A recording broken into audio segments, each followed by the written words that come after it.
धर्मक्षेत्रे कुरुक्षेत्रे संवेता युयुत्सवः मामकाः पांडवाश्चैव किम कुर्वत संजय। अर्थ सत और असत के विवेक रूपी नेत्रों से रहित धृतराष्ट्र बोले, हे संजय, धर्मभूमि कुरुक्षेत्र में एकत्रित युद्ध की इच्छा वाले मेरे और पांडु के पुत्रों ने क्या किया। दृष्ट्वा तु पांडवानीकं व्यूढ़ दुर्योधनस्तदा आचार्य मुख संग में राजा वचनमब्रवीत। अर्थ संजय बोले, उस समय राजा दुर्योधन ने व्यूहरचनायुक्त पांडवों की सेना को देखा और द्रोणाचार्य के पास जाकर यह वचन कहा। पश्यैता पांडुपुत्राणामाचार्य महती चमू व्यूढ़ा द्रुपदपुत्रेण तव शिष्येण धीनता। अर्थ हे आचार्य, आपके बुद्धिमान शिष्य द्रुपद पुत्र धृष्टद्युम्न द्वारा व्यूहाकार खड़ी की हुई पांडुपुत्रों की इस बड़ी भारी सेना को देखिए। अत्र शूरा महेशवासा भीमार्जुन समायुधि युयुधानो विराटश्च द्रुपदश्च महारथः धृष्टकेतुश्चेकितानः काशिराजश्च वीर्यवान् पुरोजित कुंती भोजश्च शैब्यश्च नरपुंगवः युधामन्युश्च विक्रांत उत्तमौजाश्च वीर्यवान् सौभद्रो द्रौपदेयाश्च सर्व एव महारथाः।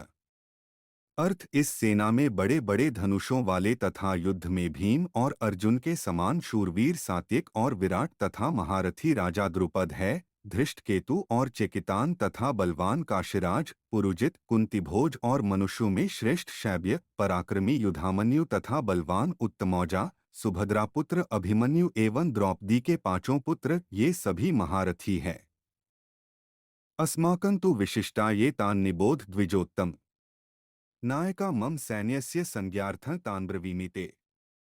अर्थ हे ब्राह्मण श्रेष्ठ, अपने पक्ष में भी जो प्रधान वीर है उनको आप जान लीजिए। मेरी सेना के जो जो सेनापति है, आपकी जानकारी के लिए उनको बतलाता हूँ।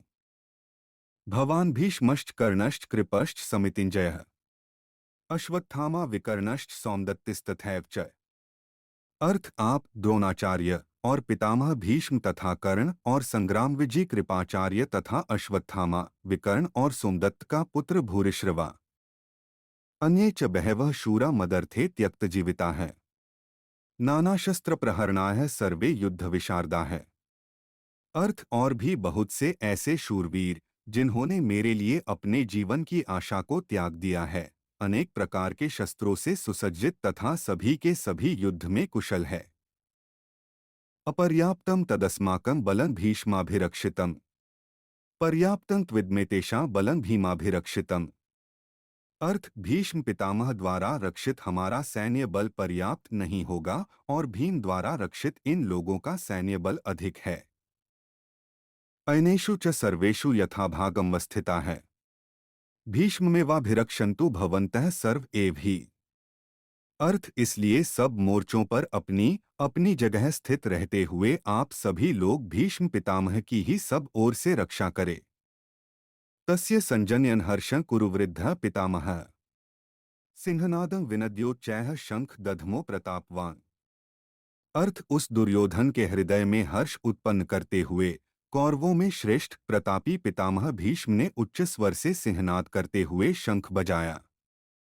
ततः शंखाश्च भैर्यश्च पणवानक गोमुखा है सहसैवाभ्यहन्यंत सशब्दस्तुमुलोभवत। अर्थ तब शंख और नगाड़े, ढोल, मृदंग और नरसिंघे आदि बाजे एक साथ ही बस उठे, उनका वह शब्द बड़ा भयंकर हुआ।